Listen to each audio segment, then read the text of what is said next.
Hey, what's up, YouTube? This is Monar Synchro here. Bringing you another blackwing deck. This is actually an updated version. It's been running pretty good. So yeah, this is pretty much the build that I'm thinking of taking to the YCS in San Jose that I'll be attending in about 2 weeks, I believe. So yeah, let's get started. I'll be explaining some choices that I've made. So here we go. You still run the one dark arm. He's too good when you have him opening hand, and with Pot of Duality, you can easily get him, so he's pretty good. I main two Thunder King Ryos. Amazing against pretty much Infernities, X Sabers, and any deck that pretty much synchros a lot. It stalls your opponent out. So two Thunder King are pretty good right now.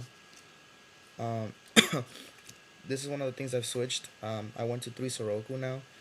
I figured that Soroku can get over Thunder King. It gets over Doom Cal.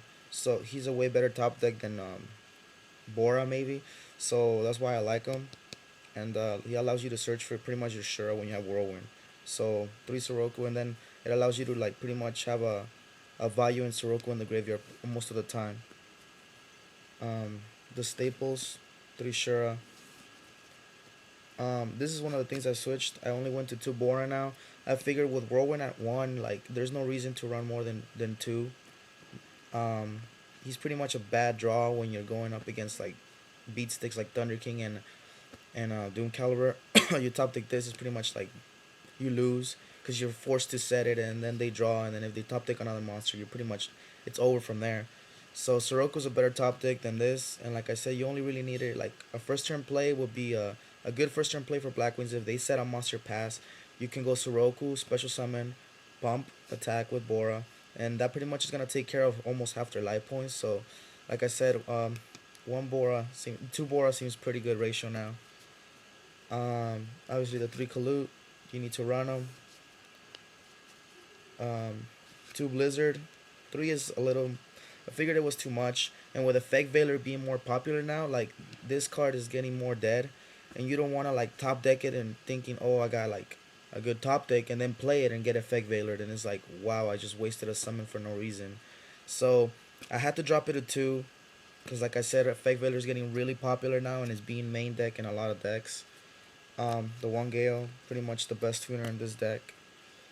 The one value, if I could, I would drop it, cause like I always draw him and I end up alluring it away, cause like I don't know why I power shuffle, I do everything and I still draw him, so my Shura almost gets dead, cause it's forced to now bring out Gale and Kalutes instead of this thing. So, but then again, it's still good just to have to be able to synchro for five Catastrophe against like X Sabers and Machinas and even plants. So that's why I still run it. This is the big change that I made to this deck, and it's been working amazing. Two Effect Veilers. This card is ridiculous right now. Like, it's just there's no words to describe how good this card is right now. I'll explain a scenario that happened to me when I was playing one of my friends.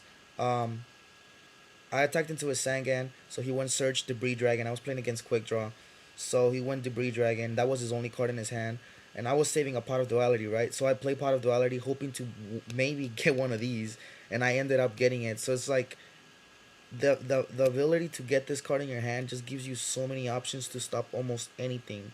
Against Egg Sabers, if they want to go Cold Wave and you have no response to that, and they want to go Hunley, just drop this, and it's like now they went Cold Wave for no reason. They better now beat you, or they're gonna like get wrecked next turn. So it's like this card puts a lot of pressure into your opponent. Makes the when they go JD or Cold Wave JD also, it makes them so that they have to attack, and if they don't have an honest and you're playing Blackwings, they're probably gonna get colluded. So it's like it's such a good card. Not to mention it's a tuner. Synchro it with one of your 4 stars. Make a tester. Make Android, depending on what you need. So that's why I went to two. It's such an amazing card right now. For Magic, I play three Book of Moon. It's a must right now to disrupt so many plays. Debris Dragon, stuff like that. X Sabers, Disruptor, Bolgart, drop freaking Pashul, and then try to drop the full troll. So just you have to disrupt it somehow. And Trapstun, pretty much this card gets around Trapstun, so you have to play it. The one Lonely Whirlwind, I hardly draw it, but when you get it off, it's a pretty good +1. Sometimes your opponent can't get rid of it, so you plus more than once.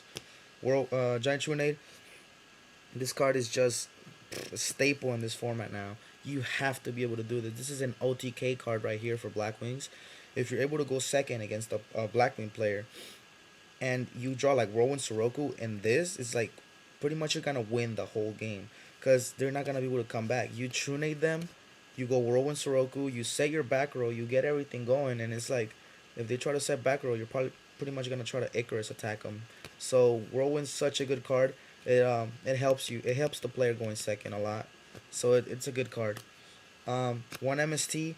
I've thought of two, but it's like now I realize that blindingly hitting like back rows is not good because usually they go three back row and then you're like MST. You don't know whether to play it or save it or what. And if you set it, you're most likely gonna lose it to their own MST if you win second.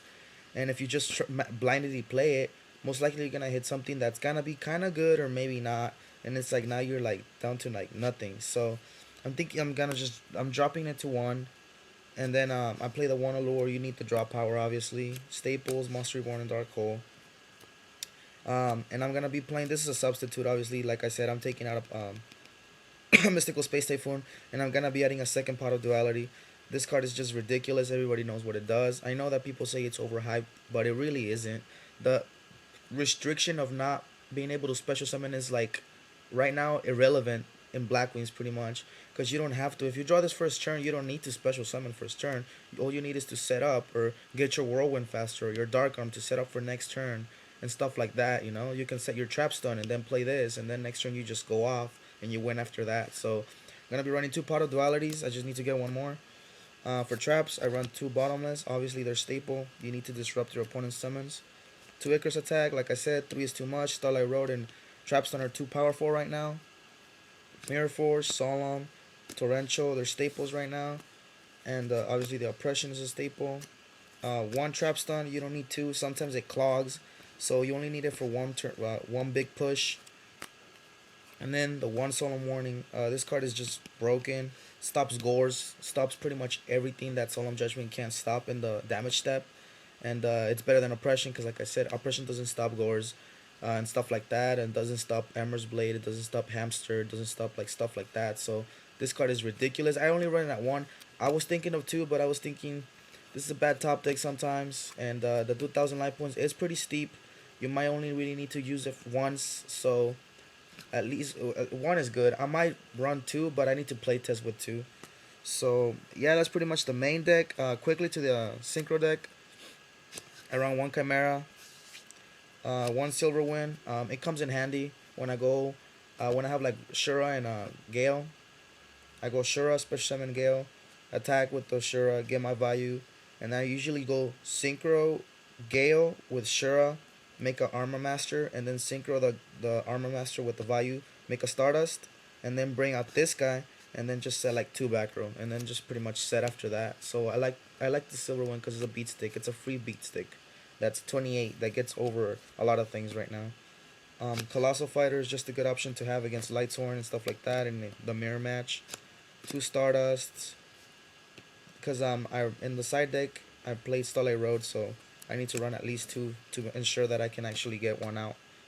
Synchroing right. Two Armor Masters because I usually just use one. I burn it to get out the Silver Wind, like I said before, with the when I go Synchro, Shura, Gale, and the Vayu. One Black Rose. I don't usually Black Rose, like I said. I use Gale for something else. One Goyo, that's staple. One Bionic. Two Arm Wings. Perfect ratio, pretty much. One Android. And one Catastor. I'm thinking of probably adding one more Catastor.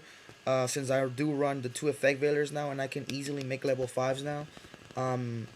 Because it's such a good card against X Savers, and like I said, it's such a good card against Machinas and and plants. They can't get over this card. Is like they pretty much lose. And then I run one Armory Arm because, like I said, I can actually make this now. With a Collude and the Effect Veiler. If you have a dead Effect Veiler, synchro with it. Drop this, equip it to a monster that you have, so that you can run over like a Goyo or something like that. So it's Armory Arm still. It's a pretty good card. It's very versatile, and it gives you options. So yeah, guys, that's pretty much the deck. Sideboard, I'm still deciding what to do. So like right now it's like incomplete, but yeah, just comment, rate, subscribe, and I'll talk to you guys later.